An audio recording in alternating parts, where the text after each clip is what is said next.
What's this in The Guardian? Guardian Guide, pick of the day. All right. Oh, pick of the day. This will be a good review, then. The conceit of this ball-achingly dull series... Has your balls ever ached from watching a programme? Have you ever watched a programme and gone, don't know if I'm enjoying this, but my balls are aching, I hate it. This is the dullest thing. Oh, hang on. It doesn't... I don't know what that means. His balls are aching because the series is that dull. If TV that he doesn't like makes his balls ache, why don't you turn it off quicker? He must get a twinge and go, oh. The seven wonders of the world. Christ the Redeemer. The Taj Mahal. The Great Pyramids. Truly man's greatest achievements. But there's one man who sees them differently. Most of the world is grim. Karl Pilkington. It's hard to let people know how bad it is. Oh, Jesus. I was ill, fed up, want to go home, tired, and didn't like where I was. Karl, where you going? No! I'm not staying in that room. What's it about? The stuff that these eyes have seen. Oh, for fuck's sake. There's loads of things that you go, why do you do that? And they go, it's tradition. Why is this traditional Chinese massage? Your body's in proper shock. I don't like having danger in my life. Who are you giving all this shit? Sky One. That's who we're giving all this shit to. If I had a bad heart, that could have done me in. Shit. Shit. Not doing any more anyway. It's the end of it. Just let me go home. Jesus Christ.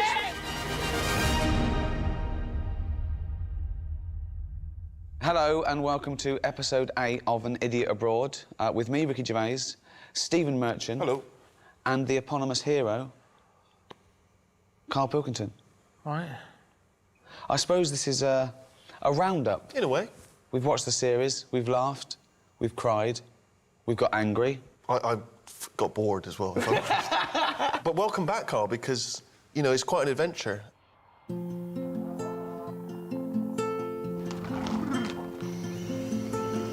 You can see it for miles. It goes on for miles over the hills and everything. But so does the M6. It's almost like like a diamond in a turd. Yeah, you don't see that in the brochure, do you? Shitty old nappy whizzing through the air. I tend to leave that out. The stuff that these eyes have seen... Right. They'll remember it.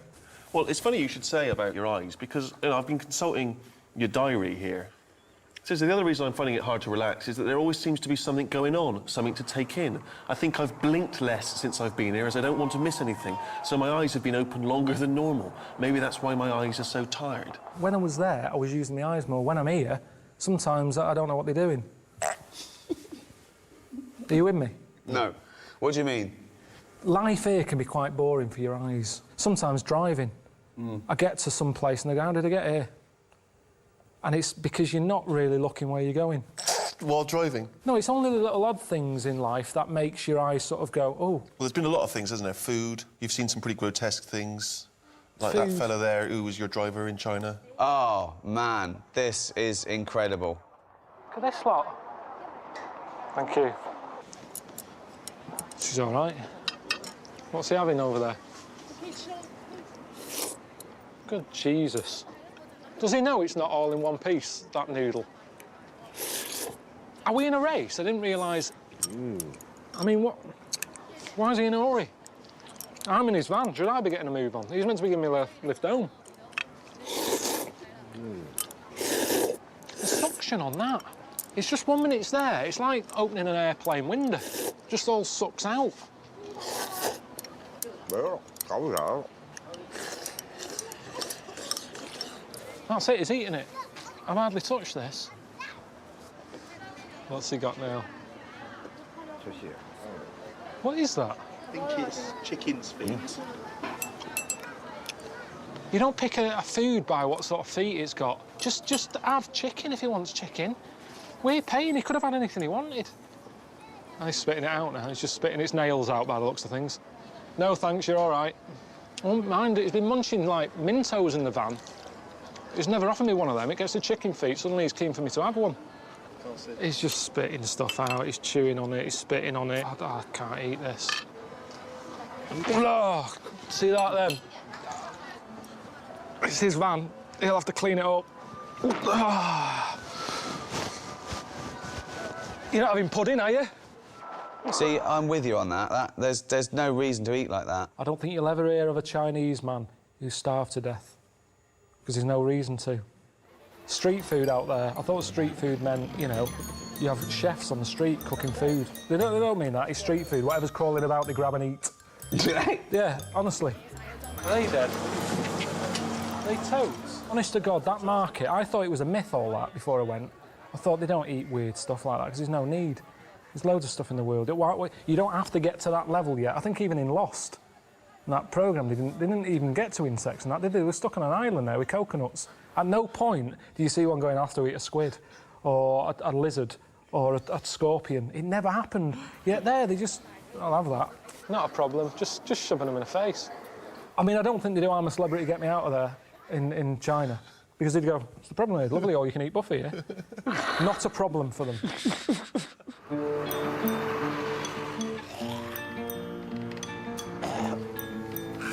That thing on the bus, when they're all going... It's disgusting. Doesn't matter where you're from. I don't know what you have to do over there to offend someone. Just farting, burping, spitting. That driver, he farted 3 times one morning. No one sort of went, oh, yeah. Had a laugh about it, you dirty sod. Nothing, just carried on. But that's the way they are. In a way, are they right? Is that the way we should live? I don't know. Noise has been a big thing on the whole trip. Well, look, here you're complaining about all the noise in Brazil. My ears just haven't stopped since they've been here. They've been overworked with constant, you know, drums, singing, whistles, chanting, dogs, helicopters, gays. More massage for your ego. Gays wouldn't normally be on that list, but the one I met here just wouldn't shut up. Now, I went to Brazil during carnival time. I had a whale of a time. I really enjoyed myself. Great. It's lively, it's vibrant, loads going on, people are in good spirits, colour, energy. Nothing but whinging. No, because I don't like, you know, the carnival and the block parties. It's all parties for me. I've never liked them anyway. I've never really had them. I've never had a birthday party. When I see them, you know, like that advert for Iceland supermarket. Yeah. You see Kerry Katona and Christopher Biggins have a vol-au-vent. I don't look at that and go, that looks like a good night. No. But you're meant to, aren't you? It's meant to give you a good feeling. Iceland supermarket, look at the fun you can have with the food. I don't know where that party would be happening. But I don't look at it and go, I'd love to be there. And it was the same in Brazil. I don't like false fun. That's what it is, false fun. Yeah. I don't like it when people organise stuff. Come round Thursday. Come round and have a drink and a chat. I don't know how I feel on Thursday. But you'd never get anything done if you didn't have a bit of planning. No, because you just, you go with it. It's good. Because you could go up to somebody and go, fancy coming round tonight? I've got some beers in, have a chat. Oh, I wish you'd have said, I'm going to a party. No, you're not. No, you're not. What? Because there isn't such thing as planning. I'm just in the mood, I'm walking down the street. OK. I see you. Yeah. Fancy coming round tonight? No. Why not? I need more notice than that, really. Why? I left a chicken out. It goes off tomorrow. And I go along, all right, Steve, you coming round tonight? He's having chicken with me. Well, no, but I didn't know that because we hadn't arranged that. Yeah, you hadn't so arranged I got something going on, Rick, sorry. Oh, sorry. Yeah. I can't eat a whole chicken. Do you want a chicken? OK. And there you go, you see. So my night is better than yours. I'm eating your chicken. I'm having a free night out here because there was no planning going on and I'm getting a free night of chicken. What? Now, imagine if on the Wednesday before you went... What day is it now? What day was today? Tuesday. So Tuesday, we're all walking down the street. I always get emails from people going, are you coming out next week? I don't know. I don't know. You don't know. I don't like it.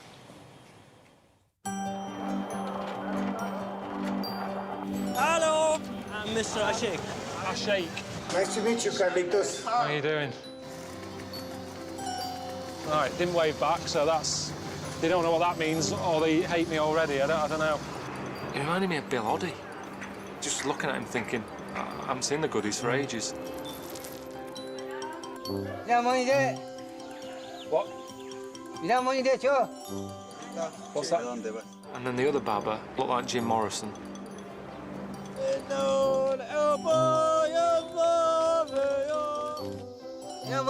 Hang on.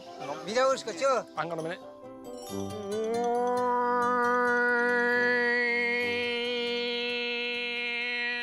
I won't be socialising. I don't do that. I've always said you only need 7 mates to get you through life. That's it. That's why, you know, I've mentioned Snow White with the midgets. She had them all covered in 7. Same thing again with friends. I don't want... You met a lot of interesting characters. Tell us about your favourites. Who are the ones that stick in the mind? What about Celso in Brazil? Tall and thin and young and handsome, the boy from Ipanema goes walking, and when he passes, each one he passes goes, oh. I thought he was all right, Celso. How do I look? You know, he's a different sort of mate. What was your first thought when he walked out looking like that?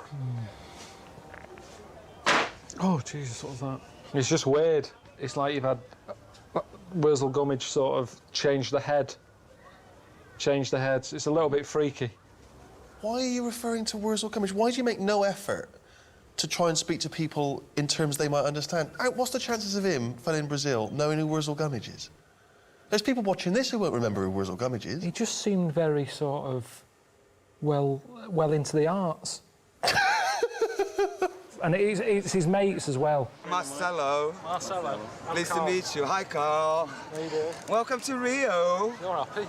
I have never sort of met a gay man so gay. It was just that voice, that sort of over-the-top. Nice enough, but I can't see us getting on long term. No? Do you know what? It's a good job I wasn't born gay, because I don't know what I'd do. Why not? If you're gay, you'll be loving it, won't you? I wouldn't. Yeah. I don't think I'm suited to it. Why? Just the lifestyle. Well, what do you mean the parties lifestyle? and stuff. Because the lifestyle, the way they walk about over there showing off, being quite... OK, you wake up gay tomorrow. What's the first thing you do? Do you get a boyfriend or do you play the field? I think you play the field. Yeah, are you going to talk the same? Yeah, maybe in time. I suppose things rub off. If I'm knocking about with John Inmans of the world, I'm probably going to start maybe a little sort of... give me something to say. Oh, hello, I haven't seen you for ages. Right, so it'd be a bit different. Maybe oh, hello.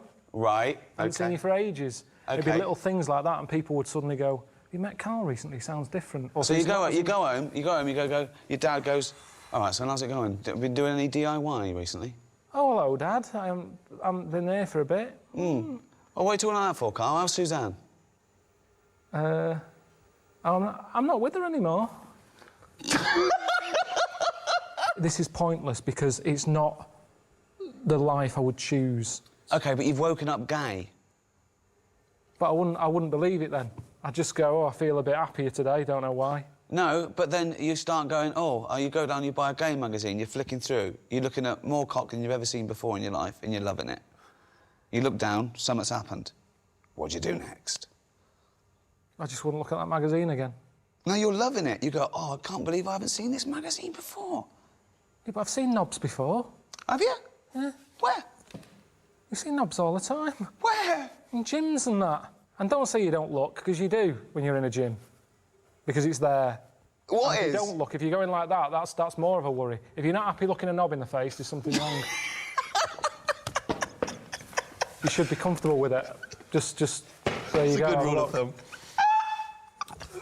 So, you have always been a big fan of what society would generally term freaks. You know, one of your favourite movies is The Elephant Man, which is why we were very excited when we sent you to see The Elephant Baba.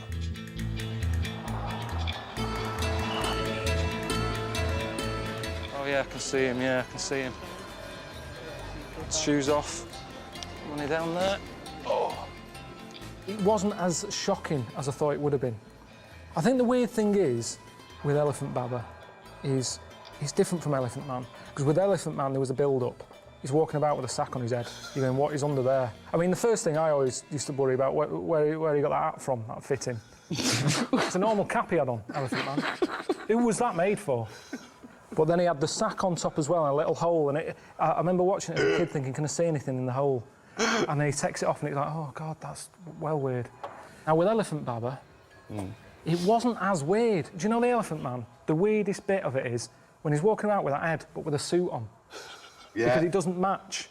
No. But in India, because he's sat there... If you went to a tailor and they say, have you got anything to go with this? They'd go, not really. Yeah. Whereas with the fella in India... It sort of goes with it. It goes with it, so it wasn't as shocking. Sure. Yeah. Now, there's the one-arm Baba, the fella who had his arm in the air for 12 years. Well, that's ridiculous. From a distance, I thought it looks friendly. It's like he's going like that. Like, oh, here's Karl and the camera crew. I sit down, two fellas sat next to him, worshipping him. They loved him, yeah. Yeah. You know, I asked all the normal questions. What you playing at? Why are you doing it? Straight in with what you're playing at. I asked all the normal questions, what you're playing at. Right. I agree, though. I agree. What are you playing at? Apparently there's other Babas with, like, 2 arms, 1 foot in the air. Really? It's mental. It's proper mental. But are they standing up, or are they laying down with 1 foot in the air? Well, I suppose if you knock him over, that's it, isn't he? He's down for good. Oh, God. There's another fella with his knob and bollocks on a stick. What are you doing? Karl, if you can't look a knob in the face... I was happy looking the knob in the face. It's what he was doing to it. Well, he was just showing you his trick, his party trick. What was that? But that probably would get him to the final of Britain's Got Talent. Amanda Holden would be a huge fan of that, wouldn't she? Caught round a stick. I mean, I'll never forget it. You can't with the names. The names go with them. It's like old-fashioned names. How they say that if you're a baker, you'd be known as Mr. Baker. That's how names caught on. Yeah. So the fact it's got Elephant Baba and one-arm Baba, you don't go, who's that one again? I can't quite picture him. I don't believe they are called Elephant Baba and One-Armed Baba. They are called that. When I went around that camp and I was saying to people, one-armed Baba knocking about, they were going, yeah, he's 3 tents down. Everyone knew him. It was like a council estate. You have nicknames. John the Screwabout, where's Tattoo Stan? It's all the same thing, all these little nicknames. Yeah. Now, if I said I don't know his real name, but if he was called, I don't know, Neil or whatever, and Neil about, they'd be going, Neil, which one's Neil? What does he do in the camp? And he goes, he's got a head like elephant. Elephant Baba, 3 down. So it's convenient.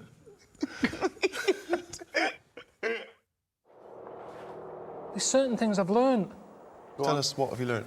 I learned that babies in China, a lot of them have square heads. Right, go on. Is this... Why? Can we look at this clip? He's a big lad. What about you?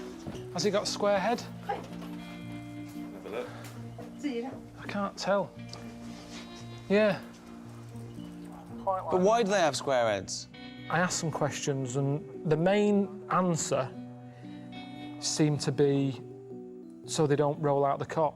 No way. How do they make sure their baby gets a square head? They somehow stick a book to the back of its head when it's born. When you're born, your head's soft. Yeah, that's right, yeah. Did your mum strap a dinner plate to your head when you were a kid? Yeah, what? A ladle. But I didn't get all the ins and outs, and this is what I'm saying. But why does that doesn't stop them rolling out the cot? If you've got a square head, it's not like they couldn't roll out. Babies' heads, remember, your head is quite big as a baby. Right. The body's sort of like that, and its head, it's trying to roll, and it can't because it's like that. And it's attractive, apparently, What do you for a mean? girl. Show me again. Do it again. The baby's in the cot like that. And it would want to sort of... If So it try had and a roll round it. head, it could just go like that. Yeah, so now do it with the scround. How is it stopping it? I don't understand. So do Because it's kind of going... You can't roll. What shape is a wheel? round. Some people think you are a character that we write and direct. If we'd created a character as brilliant as this, do you think we'd have flogged it to Sky? Definitely not. Definitely not. Definitely not. There's loads of weird fish, though. I think there's fish in here that I've read about that are so see-through that they're invisible. So I don't even think they know they exist. Because other fish don't go up to it and, like, mate and stuff. I don't know how it works. But it's like they're not there to us or to them. So they might as well not be there. It's a really weird... I don't know all the facts. If you're invisible, you'd eventually get ignored a lot. And you'd go, well, there's no point acknowledging anyone because no one can see me. Don't think that's how it works. Of course it is. Think if you were invisible and I walk past you, I'm going to ignore you because I can't see you. You can't communicate because I'd go, who was that? And eventually you just go, I can't be bothered communicating. So you're just there, floating about, eating. So that's probably why they carry on, because they just eat, they've got nothing else to do. I read it, and I think they're in here, but you're not going to see them, so I can't prove it. There's people out there who said I'm an actor called Graham. Yeah. I wish I was. I wish I was. Well, change your name to Graham and become an actor. No, because then they go, oh, we knew that. So the reason you're not changing your name to Graham and becoming an actor is that you don't want to give idiots the benefit of the doubt. Well, no, it's also that thing of remembering that you've changed your name. It's like I told you, didn't I, when I was a kid and I changed my name to Brett. Everyone in the family went along with it and I kept forgetting. They kept shouting me and I was ignoring them. So I thought, this isn't working. All right, mate. How are you getting on, man? Well, I've had better holidays. It's not a holiday. I have to keep reminding you, it's not a holiday, my friend. You are making a travel programme for the television. You can never enjoy anything, can I? Oh, I know. Get out of the Dead Sea, put some clothes on, and do some fucking work. Fucking shit. Well, I've got a little surprise for you. You're spending the night in a cave, Karl, tonight. What for? It's funny. But I had some sort of new pudding that I've never had before. Carrots with sort of milk and sugar on it. I enjoyed it. I don't know if I'll find it in London. I don't want to watch you eating carrots on the telly. In HD? Even in HD. I reckon I've had about an hour's kit. I am knackered, and I don't know how to get that across to them at home, that I'm pissed off. Karl, this is for my amusement. And if you're having a bad time, bumping up and down on a camel with your testicles being battered, that's good entertainment.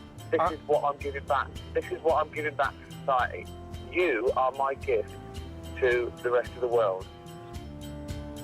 Now, that's the other thing as well, that people think that, you know, because I call you a little round-headed, chimp-like buffoon, moron, mank, twonk, I could go on. Some people, they mistake that for bullying. What would you say about people that say that me and Steve bully you?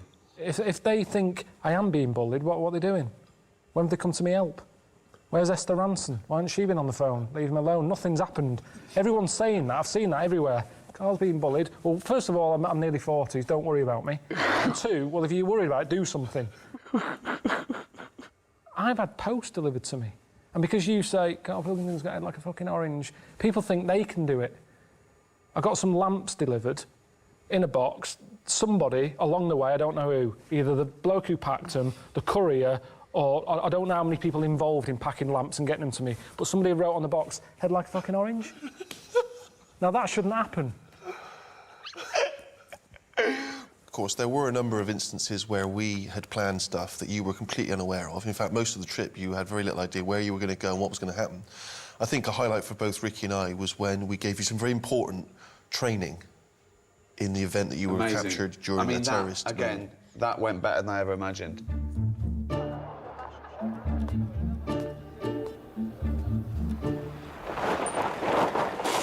Allahu Akbar!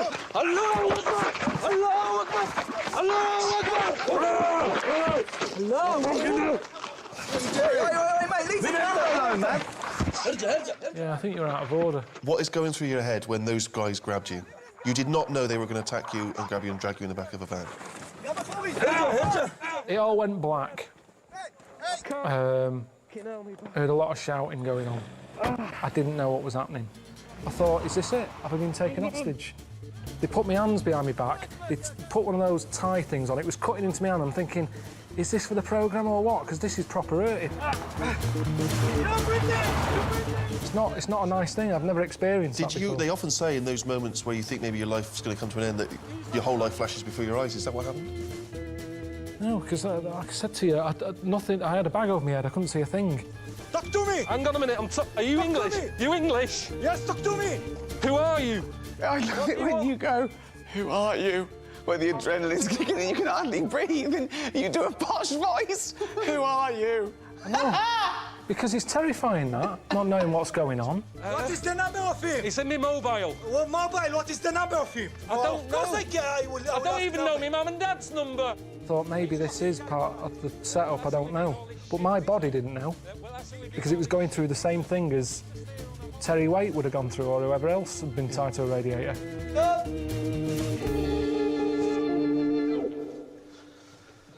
Did you learn anything from that, though? That was important training to make you able to cope if such a terrible thing did occur to you.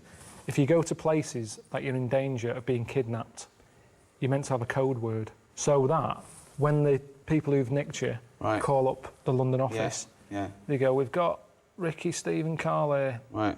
And the London office go, yeah. Give us your code word. Well, at the time, it was Congress tart. Congress tart? How are you going to slip that into a conversation? No, you don't slip it in. They've got a bag over your head, gun to your head or whatever, tell them you've been kidnapped, and you go, Congress tart, and they go, bloody hell, he's been kidnapped. Before you know it, the A-team's coming in. Right. So, ring. Hello, Karl, mate, how's it going? Congress tart. What? Congress tart. Rick, who's on the phone, mate? It's Karl. He said Congress tart, so he's definitely been kidnapped. Who are they? What do they want? Right. Who am I talking to now? Because Them, ask them. What do you want? He's asking what you want. Well, there's no one here to do that bit of role-playing, so maybe you should tell me what they're saying. They said, they just said they want to use me as bargaining power. But what do they want? What do they want? We'll see if we... But what do you actually want? Oh. What would they want? Is it money? Give them money. Okay, £5 million. Too much. I'm not spending that sort of cash. I've worked hard for this. You don't do that. I'm not spending that cash. You see, this is what worries me. I'm not spending £5 million to get you back. That's what's worrying. No. Because that's what would have happened. Can't we negotiate? Put them on. Yeah, here's Ricky. Right, you've got to play him as well, though. Hello? Hello? Who's that? Never mind who it is. Where's me £5 million? Can't afford £5 million at the moment. We're going to kill this kid if you don't give us the $5 million. How can We're you call getting him a sick kid? of him. Why? What's he doing? He's just shouting Congress tart. Give him the money. Give us the money. OK. I wouldn't have got him to call you, actually. There's no way. There's no way. OK, let's have a break. Oh, God! Oh, God!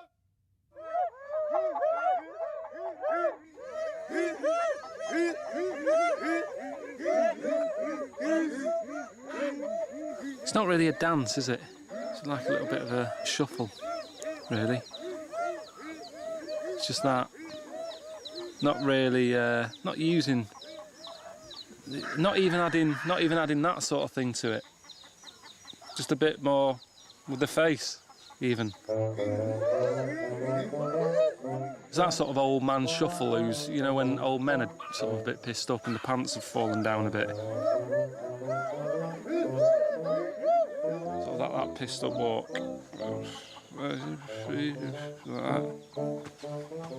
But, you know, he killed a bit of time. There was nothing else to watch. And I was tempted to sort of join the line and then do that and see if they copy it, and then that'd be me giving them something.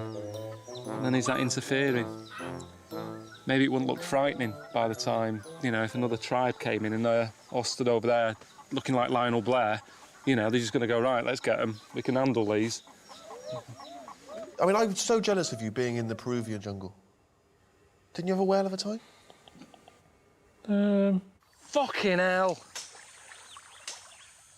Want to go home. People watching it will sort of go, but, you know, I've seen all this. Ray Mays and Bear Grylls sucking on elephant shit and all that. It's hard to let people know how bad it is out there. When I came out of there, I'd had no phone signal. 5 days, no phone signal.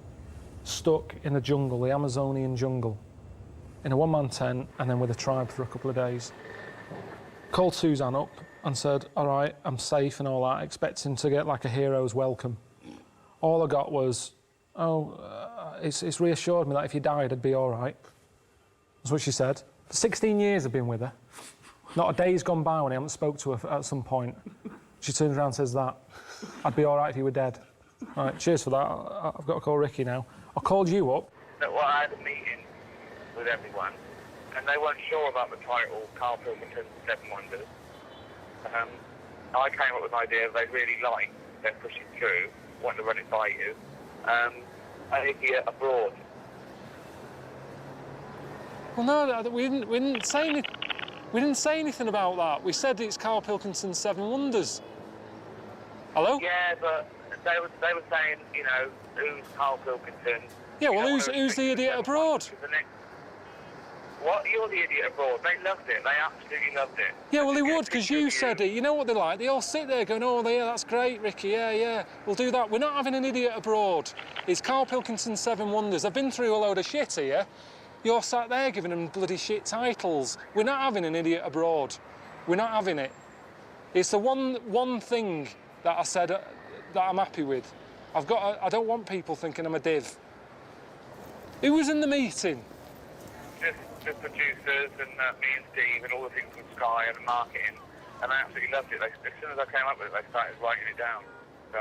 Well, I'm back in a couple of days. We'll have another little meeting about that. Let's have another little meeting. Was they all croissants there and free coffee? Was they all sat around on their arse? Yes, that's great, Ricky. Any other ideas? Pour us another coffee. I'm sick of that lot. Tell them now, call them now, and tell them that we're not doing Series 2. Nip that in the bud. I'm not doing any more. That's yeah, you are. That. We are. Do some more. People love it. I've had enough of that now. I've done that. I've had enough. No, come on, let's think of something else you can do. Seriously, what about this? We're not going to sort that out today. Idiot Abroad. Fool's gold. I give you $1 million to spend, and you've got 1 year to make $2 million. I've got to double $1 million. Yeah. You can gamble. You can put it all on a horse, or you can put a little bit on a horse. You go to Dragon's Den. You go, look, I've got an idea. Clippable mug. What about the tie with, like, you can carry scissors in and stuff? That's already out there. Is it? Yeah. What was the first thing you do with that? If I said you've got a year to make $1 million, and you've got this $1 million. Just do loads of stuff. Well then, go on then. What's the first thought? What do you do? Antiques and buy antiques, flog them on, art. Right. I buy a house in Bulgaria. What do you know about Whoa. You're going to buy a house in Bulgaria? That's your first thought. How much is the house in Bulgaria? 100 grand. Right, how much do you want to sell it for? I'm going to sell it for 200. I'm going to do it up. You're going to double your money on a house within a year? Easy.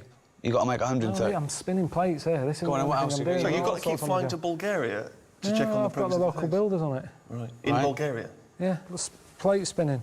Right. Antiques on the go. I'm buying scratch cards. You're buying scratch cards? I buy a load of scratch cards. How many? 5,000 scratch cards. Right. I'd have some kids doing that. I'd say, right, you can have a $5. You're giving it to... I haven't got time. I'm giving it them to do. This is the worst idea I've ever heard. My million's gone, isn't it? Yeah, no, it hasn't. I mean, It hasn't. If you've got money, you make money. That's a fact. Where is Bulgaria? It's somewhere. I know Bulgaria is good for property. I've seen a lot of property programmes. Do you mean what Belgravia? I do. I just watch... No. There's a lot of things that you can do with property, antiques. I'm buying classic cars and doing them up. So you're doubling your money on a classic car in a year? Yeah, but I've made stuff. I've made inventions. What have you done? I do the Dragon's Den. Like you say, the clippable mat idea. Like, you have your cup there, but look at that saucer. Every time I have a little bit of tea, I'm talking to you, I've got to go like that. I've got to look exactly where I'm putting it again. Right. The clippable mat is stuck on. It's attached to it at all times. That's ridiculous. You, how's it going? And if I want, I don't have to put it down there, I can put it down there. I'm not limited as to the surface that I can put it on. It's attached. It's washerproof. Dishwasher-proof. It's an idea. I'm out. Fuck me, so am I.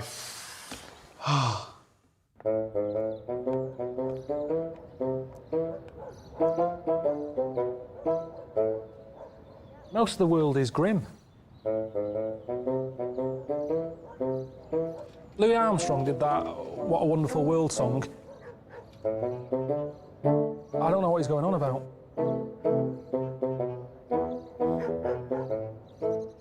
If Louis had seen what I'd seen, he wouldn't have brought that out. Well, Karl, you talked a lot before you went on the trip about how probably your happiest holiday time was when you were younger. Where was it you used to go? Wales. Wales. Portmaddock. Right. Year after year after year. It was brilliant. And why was it so great? It's everything you want. It's a good, it was a good holiday park. Right. Weather was good. I had loads of mates there. There was always kids knocking about who I got on with. Arcade. beach. There was Hell's Angels down one end. And I remember watching them thinking, I want to be one of them. I want to be a Hell's Angel. Because they looked hard. All the leather on and that.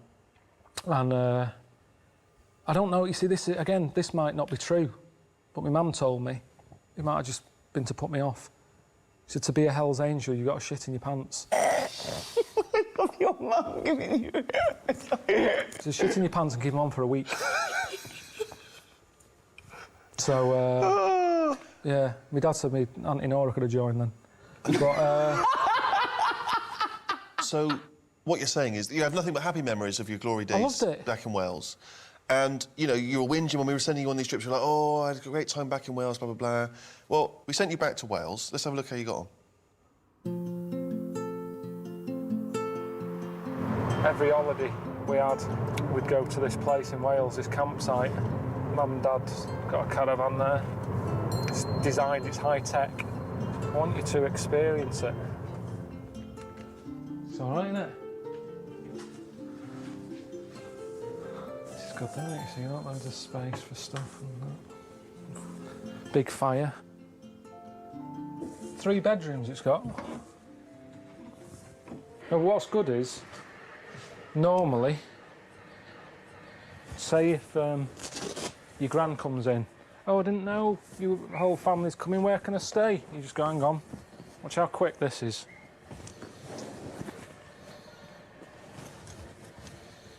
Oh, no, that isn't one, hang on. Just hang on. You stay there.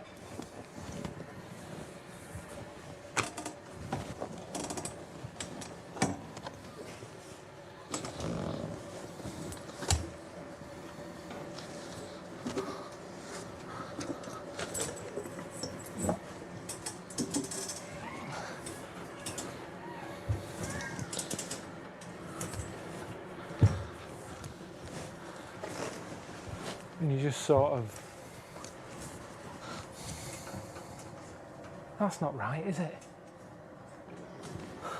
Well, she can just sort of, you know...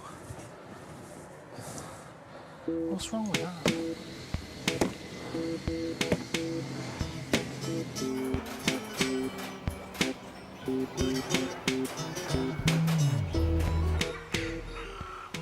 I remember getting chicken pox when I was here.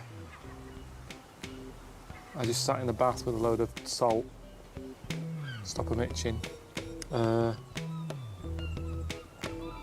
burnt my hand badly because Joan Rossi was with us on holiday and she gave me a plate with sausage rolls on it. And she handed it to me with a tea towel. I just grabbed the plate, stuck it to my hand. A lot of injuries happened here, really. Some people are next door. So that might get annoying. They've put us right next to a family of 12 or whatever, and they seem the sort who'll be out there all night. They've got a table there with all sorts. Game of Monopoly. You don't have a quick game of that. You know what I mean? They're there for the night now. Your company now. If I was there, I'd be quite happy sat here. I'd probably put the telly on, have a cup of tea or something, relax. But because you're here going, what do you do now? What do you do now? It's like I've got to try and impress you. What's wrong with just sitting here now? The air's coming in, they're getting on my tits. I used to come to do crabbing, but it's a bit of a ropey day today, isn't it? See, this isn't... I didn't really want Ricky and Steve to see it like this. Things broke. Will we go back? It's been a bit rubbish, hasn't it? It's been a bit rubbish. I don't know, is it because I've changed? Is it because I've been around the world and seen other things and then seeing this doesn't work anymore? Have I sort of messed up the fact that I used to like simple things and now, you know, if Suzanne books holiday, I'll be going, never mind, forget having a swim in a pool, where's the local tribe? What is that? Why is it keep doing that noise? One of my ambitions for the series, I mean, I know Ricky's got his own agenda, but I was hoping that, you know, maybe travel would broaden the mind. That's the phrase that we hear. Do you feel, now the dust has settled, like a different Karl? You're saying about the broadening of the mind. I've put more stuff in the mind. Right. And whenever you do that, something has to go, doesn't it? Why does something have to go? No. It's the mind. Everything's only got a certain amount of space. There's never an endless supply. Even with computers, they go, oh, disk space full, or whatever. It's the same with the brain. But when I learn a new fact, I don't have to make room. I don't have to go, right, I've got to chuck some out. I've got to chuck some out now. Of course you do. Unless you're Stephen Hawking, who's got it all on a hard drive, you can't just go, oh, where's that thing? Where's that thing that I want to remember? You might go, oh, I remember knowing something like that before when you were talking about bananas. Now, I had that fact about if you eat more than 6, it can kill you. No, that's definitely not, that's not a fact. It is a fact. No, it's not a fact. Potassium levels are dangerously high if you have 6 bananas. Now, when I walked in here today, I wasn't going, let's tell Ricky about the banana fact. I went in that place you're having makeup on, I saw a bowl of bananas, I said, there's 6 bananas there. You know why there's only 6? 7 would be dangerous. This all happened. What fact squeezed out of your brain to accommodate the banana information? I don't know, because I forgot it. Perfect.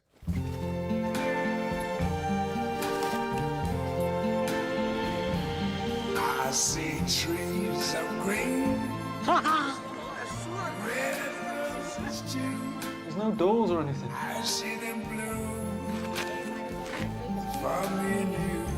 Oh. And I think to myself, what a wonderful world.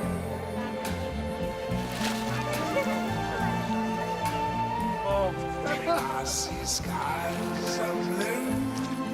What the fuck is that?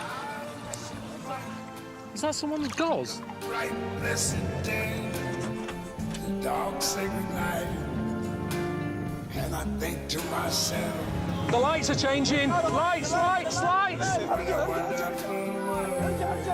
Load of bees here. Is anywhere safe? the colors of the rainbow, so pretty in the sky, are also on the faces. That's a testicle. People going by, I see friends. Marcello. Marcello, not bad. OK. Jesus.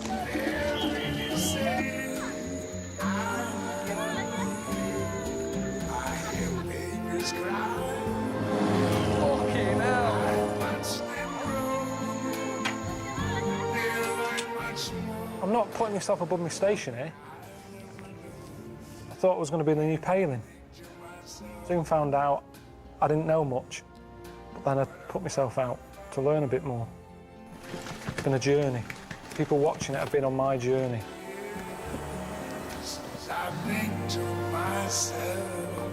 Everything I've been through, they've seen.